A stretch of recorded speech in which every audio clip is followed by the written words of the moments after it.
What's up YouTube, I'm the Planet Rocks, and welcome back to another playthrough of Requiescence. So we're just going to go ahead and delve right in. Damian gives me a light pat on the shoulder as he passes by me, heading to the newly opened entrance.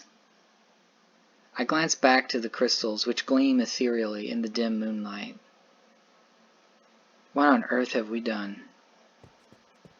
Damian doesn't seem to care much though, and I hastily follow after him, wanting to put as much space as possible between myself and the crystals. Of course, they can't even build normal doors here and just, lock them with a key. That would be far too easy. What's next? Are we going to have to cut off a finger to get past? The blonde man chuckles at my bitter words as we duck into the tunnel.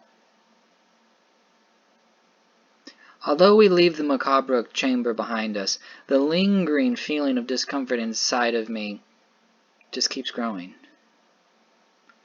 The altars, the magic, the rituals. I can only hope some of these mysteries will be resolved soon.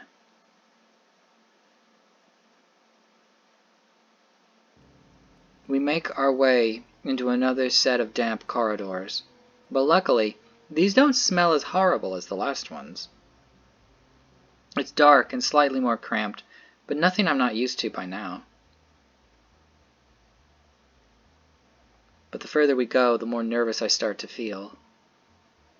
I keep on thinking I'm seeing movements out of the corner of my eye.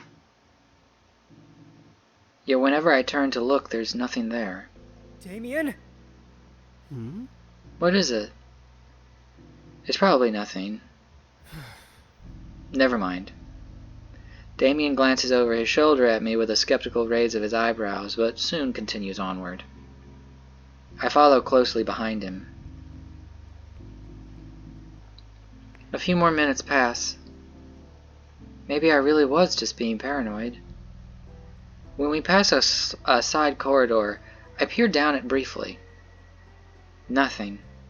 Can you stop dawdling and keep up? Sorry. I turn forward to see Damian glaring at me from a little ways ahead. Just to reassure myself, I take one last glance behind me, down the corridor.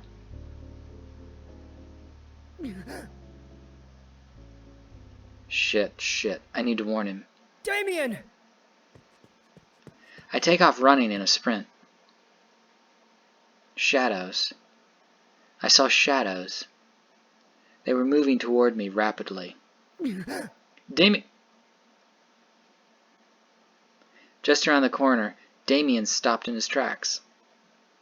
What's he looking at? I peer around his shoulder. I think we may be in a bit of a tight spot, Caillou.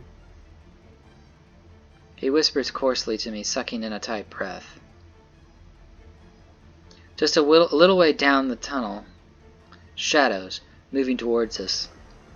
Shadows of men. At least 5. With a feeling of dread, I glance over my shoulder.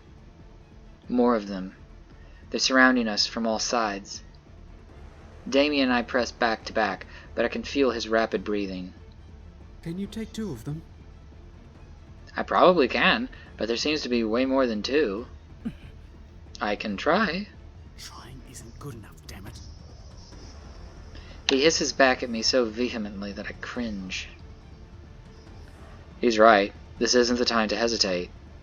Just as I start to channel a spell, one of the shadowy figures lunges towards me. I narrowly duck under a punch he aims at my face. This fucker. I throw a kick at his stomach, and it connects with a solid thud. He lets out a deep groan and falls back. I grit my teeth, trying to find Damian in the dark. A fist smashes into my cheek. Ringing numbness shoots through my jaw. Bastard. I stumble back a few paces, desperately raising a hand. With a short distance between me and the men ahead, I can manage one spell before they get to me. Concentrate. I conjure a jagged ball of ice in my palm, which solidifies in moments. One of the other figures comes rushing up to me. When he tries to punch my stomach, I I smash the ball of ice into his face. His horrible scream echoes through the air as I see tiny streams of blood spurt out of his hood. It splatters over my cheeks, sending a shiver down my spine. The metallic scent is sickening, and yet it makes my heart pound excitedly. This last one, I can take him easily. But is Damian still alive? Trying to catch a desperate glimpse of him, I throw a hasty glance over my shoulder. Something slams against my solar plexus. For a terrifying moment, I can't breathe. My chest burns. It feels like someone ripped a knife from my abdomen to my stomach. I stumble backwards, and I can feel someone grabbing my arms and pulling them behind my back, twisting them the wrong way. Something feels like it's about to break. Are they going to kill me? A fist comes flying towards my face.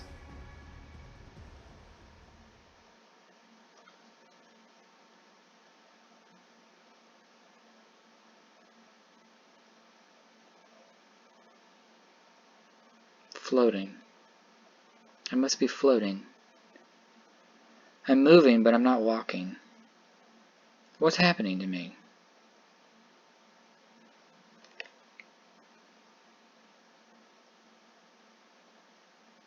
Ugh. My head. Wake up. Hmm? But I'm so tired. Wake up, you fool.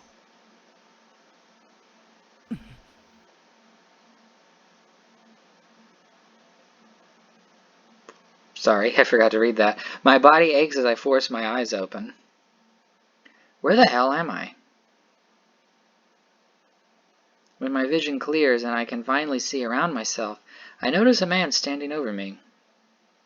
His hair is a faded silver, and a scar traces from his chin to his throat. He must be almost twice my age. What's someone like this doing here? His dark green eyes narrow intently at me. Aaron will be back soon, and I promise you won't like what happens when he sees you. There's not much I can do to help you, but I'll give you a warning. He pulls me upright, his movements a little rough. I realize my hands are bound behind my back, preventing me from struggling. The thick rope presses painfully against my wrists.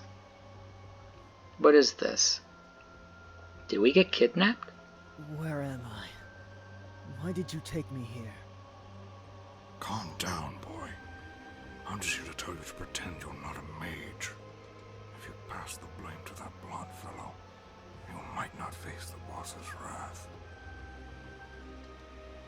He rises up to his feet, and I stare at him in blank confusion. Why would I pretend I'm not a mage? The blonde boy. That's right. What about Damian? Where's the other one who was with me? They're probably bringing him here right now. Just remember what I told you. I don't want to see you get knifed. Hey. I call out to him angrily as he leaves, but before long he disappears around the corner. Great. This is just great. Clenching my teeth as I try to wriggle free from the rope around my wrists, I briefly glance around the room I'm stuck in. It's a dark chamber, one dimly illuminated by candles placed here and there. But I'm not alone in here. In fact, I can make out the dark shapes of several men huddled in one corner of the room, talking quietly. One of them has a bandage across his face. The one I hit with my spell, probably. Judging from the bedrolls around them, as well as a slew of packs and bags, this is a camp of sorts. Damian told me that you didn't need to eat or drink here due to some sort of magical stasis, but do you need to sleep?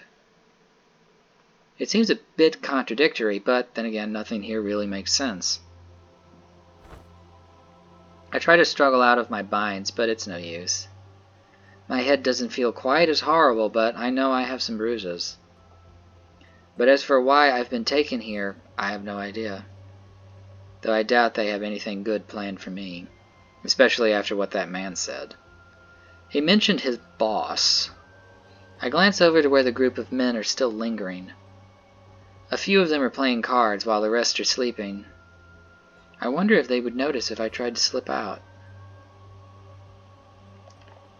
Doing my best to be silent, I start to slowly scoot over towards the nearby archway that leads out into a hall. The men don't seem to notice. Are they really guarding me this poorly? It seems a little suspicious. But I'm so close to the exit now, I could just bolt up and sprint down the hall before they could react. I'll count to 3, and then make a break for it. 1, 2, 3. Let go of me, you insufferable troglodytes! I freeze. I know that voice. And I can hear footsteps. But they're not just Damian's. They're coming closer. Should I try to run? I doubt I could make it very far before someone caught me. But I don't have much time to deliberate. Because as soon as I start to rise to my feet, a cluster of figures moves through the door. A bunch of darkly clad men crowded around one colorful figure. Damian. He's being restrained by at least 3 or 4 men struggling and kicking wildly. I'm relieved to see that he's okay, but it doesn't exactly make me feel better about the situation. This is an outrage! I'll duel any of you to the death, you honorless cowards! Quiet! To my shock, Damian actually stops talking. Instead, he stares open-mouthed at the man who uttered the single forceful word. A wiry man with dark hair, standing near the door with his arms folded over his chest. He's not very tall or brawny, but he has an odd aura of confidence. I watch as he narrows his eyes in Damian's direction for a long moment. And then he turns his gaze onto me. A curious stare at first, and then it turns so hateful that it makes my blood run cold. I've never seen a look so utterly full of pure venom. What did I ever do to him to earn that horrible gaze? It's hard to meet his eyes. I can feel Damian gazing at me as well. We're gonna look at Damian. I don't care what this man thinks of me. He can glare all he wants. It's his problem, not mine.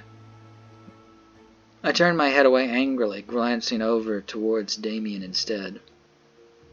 He stops struggling against the men, holding him and is watching me from a short distance away. When he sees me look over towards him, he sharply frowns, his teeth gritting together. It's not a hateful look like the other man's, but he's clearly not pleased with me. What did I do to him? Just when I'm about to call out to him, the next thing I know, the dark-haired man is coming over in my direction. He closes the gap between us quickly, and before I know it, he's standing right above me. What the hell do you want from us? I reflexively growl at him when he approaches, but it doesn't seem like he's paying me much mind. Instead, he just reaches down and roughly grabs the back of my tunic.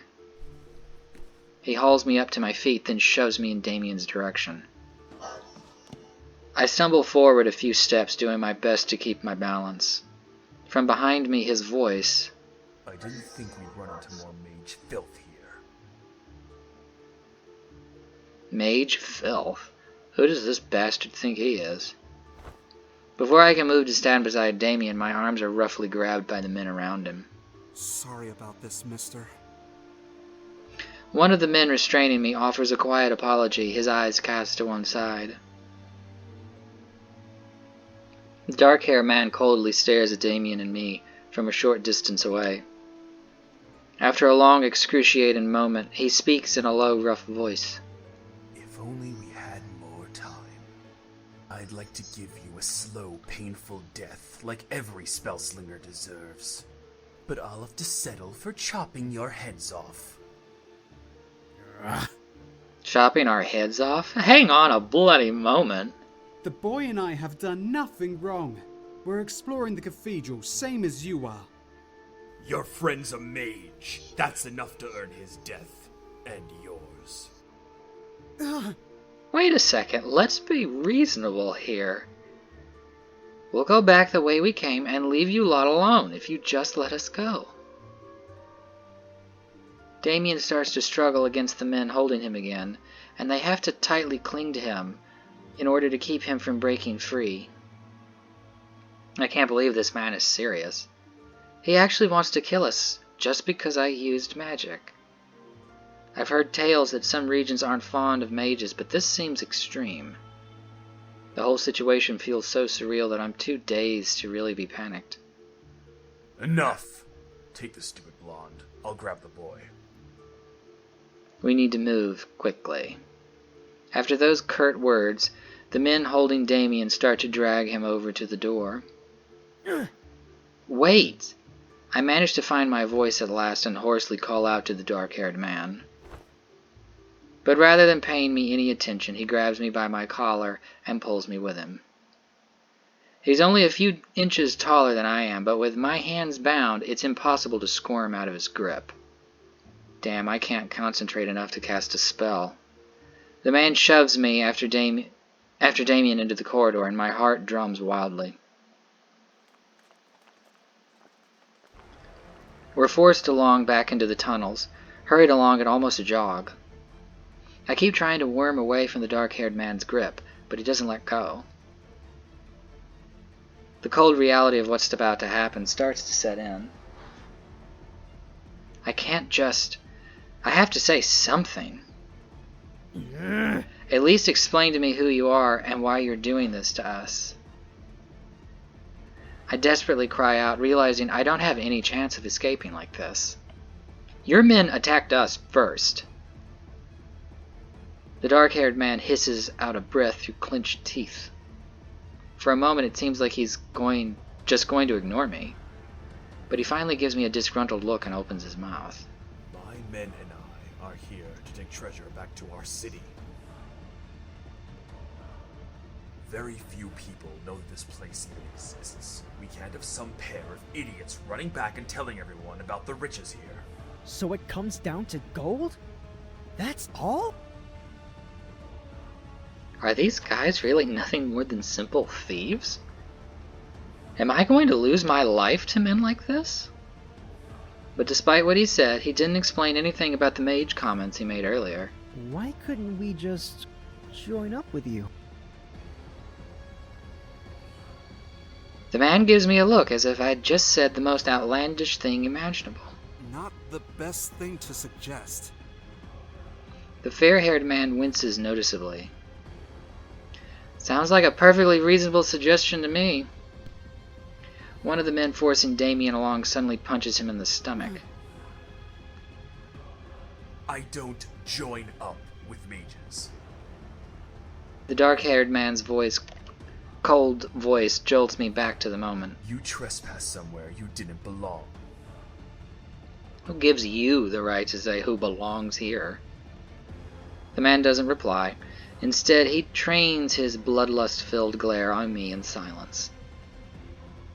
This guy is really pissing me off. Geralt, watch out! He's... Focusing all of my energy, I barely hear the warning cry of one of the men behind me. I can feel an orb of ice beginning to form in my palms behind my back. The dark-haired man, Geralt, tries to lunge at me to push me down, but before he reaches me, I drop the ball of ice and it whizzes under his feet. The orb leaves a frozen trail as it rolls down the tunnel, coating the ground with a sheet of magical ice. The man stumbles on an icy path but catches his balance after a moment. That's my little mageling.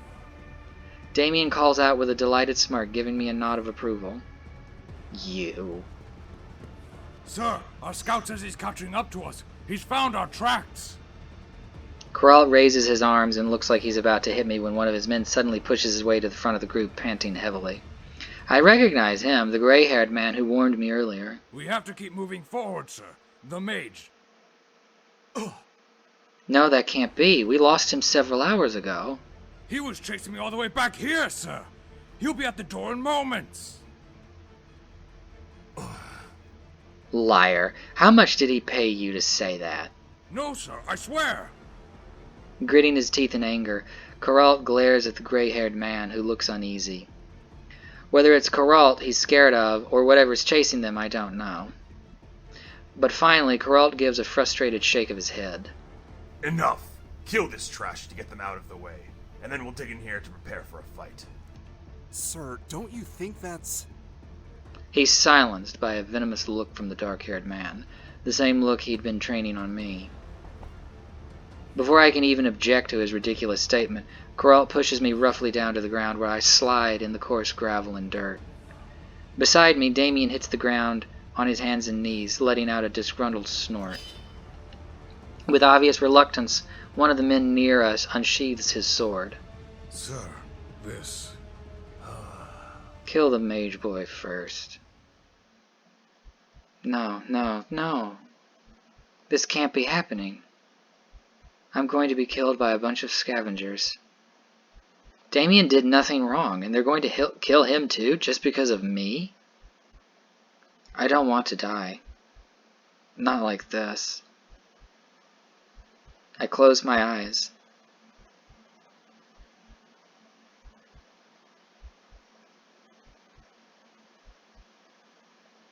Sir! He's here! What the hell?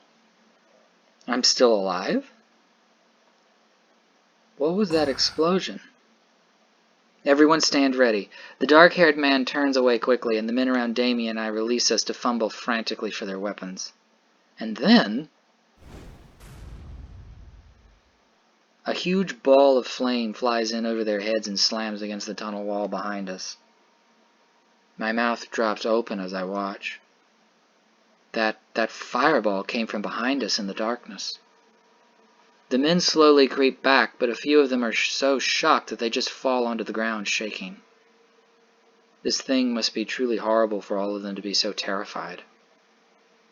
But I feel so numb from shock that I can't even feel anything except anticipation. So, it really is him. An older-looking man beside me lets out a quiet breath of awe. Then a voice suddenly rings out from somewhere. Oh, Geralt! A sing-song voice, but a deep one. I glance at the dark-haired man. He seems to be glaring with gritted teeth at something. I follow his gaze over to where the fireball came from, to see a tall man emerging from the darkness smirking at us.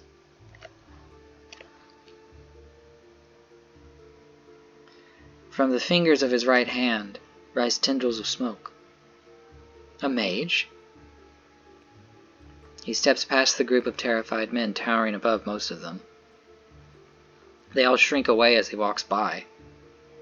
I freeze when he passes me, but he keeps moving and seems to ignore my presence. In his wake, the air feels suddenly warmer. He stops about 10 feet in front of Geralt, staring at him blankly. And then his wide smirk splits into a soft snicker. Seems I found you after all, my friend. I'm afraid your poor attempts to conceal your trail aren't very effective, dear Geralt. Geralt lets out a contemptful snort. You've been terrorizing my men long enough. What the hell do you want from us? Pointing an accusing finger towards the red-haired man, he grits his teeth and spits out the question with disdain. Well, normally, the answer to that question would be something that'd make you very unhappy indeed. The taller man speaks in a casual, smooth tone, his relaxed posture the polar opposite of Geralt's rigid one. But, lucky for you, or perhaps unlucky, I'm actually here to help you out. I don't want your help. Despite Geralt's unhesitating, icy tone as he cuts the man off, he actually looks a little nervous? If you want to live, you're going to need my help. In the corner of my eye, I can see Damian starting to scoot away from the group back in the direction the mysterious mage came from. Most of Geralt's men have retreated to group around their leader, eyeing the tall stranger with wariness and fright. The gray-haired man who jostled me awake, however, stays close by my side, lingering, almost protectively. This is gonna be a treat to watch. Like hell we need you. My men and I handle ourselves just fine. For now, certainly, but you won't be able to much longer. The tall man gestures around the air, his wry expression turning more grim. It's collapsing. Collapsing? What is? The cathedral. The magic holding it together is fraying at the seams. Within a few days, the whole thing will completely crumble around us. A few days? It's only a couple hours' walk to the surface. Except that you can't go back the way you came. Corral clearly isn't buying the man's words, judging from the harsh, skeptical look on his features. If all you came here to do was make fun of me, you've said your piece. Leave. The tall man rolls his eyes with a quiet sigh, although a patient smirk lingers on his lips. I could have just left you all behind to rot, but I came back. And this is how you thank me?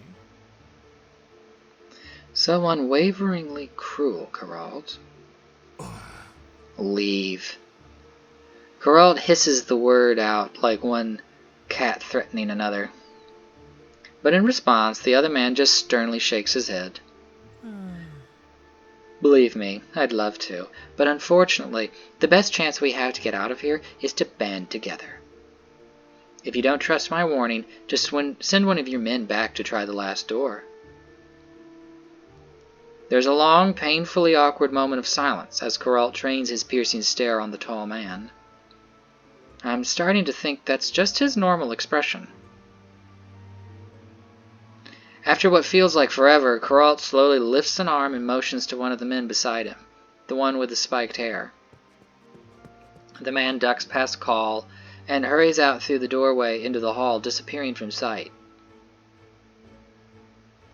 In the silence after his footsteps fade, I suddenly remember my own situation. I can't just sit here patiently waiting for Geralt to remember he wants to kill me. I could try to sneak out like Damian, but I don't think I have any chance to get away before Geralt's men find me. So the only option left is... Clearing my throat, I push myself to my feet. I take a deep breath and force out a stream of words. If we're banding together to get through here alive, you'll need all the help you can get. The sound of my voice rings out painfully, loudly in the quiet of the tunnel. Geralt's eyes quickly flick over to my face, and Call slowly turns his head in my direction. The tall man's eyes don't really seem to meet my face, making his stare a little unsettling. But I try not to pay attention to him for now. I have no clue what this thing about the cathedral collapsing is, but it sounds like a perfect excuse for them to keep us alive. I'm a capable mage, and my friend here is a strong fighter. I gesture over to Damian, who's made it a reasonable distance away. When he sees me motion to him, he freezes and lets out a quiet curse under his breath. I don't know what kind of threats we'll face, but having us with you means you'll have a better chance of beating them. My decision on your fate is fine. Well, well, well. Another mage, hmm? Why, you're welcome to join us. His warm, strong voice interrupts Geralt's frigid words sharply.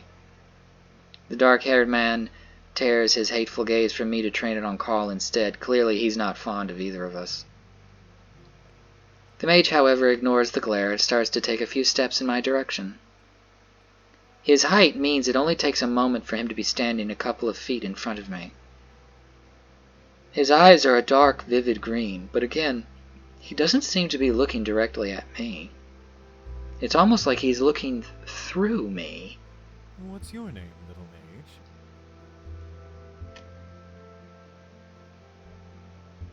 mage? I'm Camille, I guess. I hesitate for a moment, but the confident smirk aimed at me is unusually disarming. It's Camille. Something about this guy strikes me as a little odd. The air around him is strangely warm and filled with some sort of energy that I can't really place. Camille, is it? What a delightful name. You can address me as Call. His upper body bends slightly in a light bow, his movements surprisingly graceful. And what kind of magic do you specialize in, Camille? Ice magic, sir. The question catches me a little off guard, as does his polite manner. Call lets out a sudden pleased chuckle, his eyebrows raising. Ice magic, you say? Why, it seems like we could learn a great deal from each other. He extends his hand out towards me, palm upwards. Confused, I glance up at him questioningly, but then a sudden glowing ball of flame ignites and floats above his palm. Ah. Unthinkingly, I let out a soft murmur of admiration. Fire magic is one of the hardest types to master simply because of its unpredictable nature. And yet he conjures and controls it so easily. He pauses then, his brow furrowing as he gazes at me, or rather towards me. Camille, a warning. His voice drops to a low murmur. Be careful around Corral. He hates anything remotely magical, whether it's people or artifacts. I noticed. I could explain how he was able to chop our heads off before Carl interrupted, but I'm afraid Corral might hear and try to pick up where he left off. Well, you needn't worry while I'm around. I'll make sure he doesn't try to stick the pointy end of his blade where it doesn't belong. His expression melting back into a roguish smirk, he gives me a subtle wink. Thank you. He seems to listen to you at least. Well, that might be going a bit far, but we do have a history, so I suppose you could say he respects me. Just don't provoke him, and he'll probably warm up to you, eventually. Probably. His lips curled in a light grin. He gives me a knowing nod before turning around briskly, striding off in Corralt's direction. At the same time, the man Corralt sent off earlier comes rushing back from the darkness of the tunnel. He runs up to Colin Corralt, wearing a pale-faced expression that unnerves me a little bit. He's right, sir. The door won't move. Corral stays quiet for a few seconds before his lips press together in a thin, displeased line. Explain to me how you learned this would happen. He addresses his demand to call, his voice brusque. And I will. You deserve an explanation. But let's gather everyone and start heading out first. It's better to not waste more time than we have to. Corral doesn't reply, but instead sharply gestures at his men with one hand, and they gather together behind him. Up you go. The gray-haired man grabs Damian, who's been sitting and brooding to himself this whole time, and hauls him to his feet. I hear his disgruntled muttering as he brushes himself off and stalks over to a corner, his arms folding irritatedly over his chest. Can you fix this mess that the brat made? Corralt motions over towards the layer of ice covering the way forward, his lips curled distastefully. Claw glances around briefly as if he hadn't noticed the ice before. Taking a step towards it, he crouches down to swipe a gloved finger across the surface. He did this? Oh my! Already getting in your good books, is he? Call sounds delighted as he lets out a bright chuckle, with Corralt giving an annoyed hiss. Get rid of it. Yes, master. With a patronizing grin, Call waves a hand towards the sheet of ice, and a thin cone of magical flames starts to lick out at the path. Soon all of what I'd conjured melts away, leaving behind only damp earth.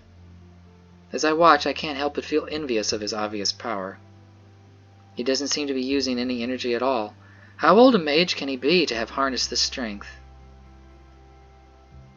Shaking my head, I take a deep breath, smoothing my hair back from my forehead with my palms.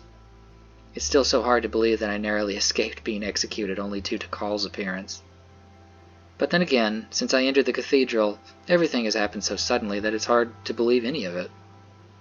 So I'm stuck traveling with an egotistical swordsman, a mage hater, and some eccentric, powerful elementalist. If we're heading deeper into the cathedral, though, there's a chance I'll be able to find whatever Gideon was looking for. And if I can do that, I'll be able to finally head back home without this burden on my heart. Until then, though, I'll have to find some way to deal with these men.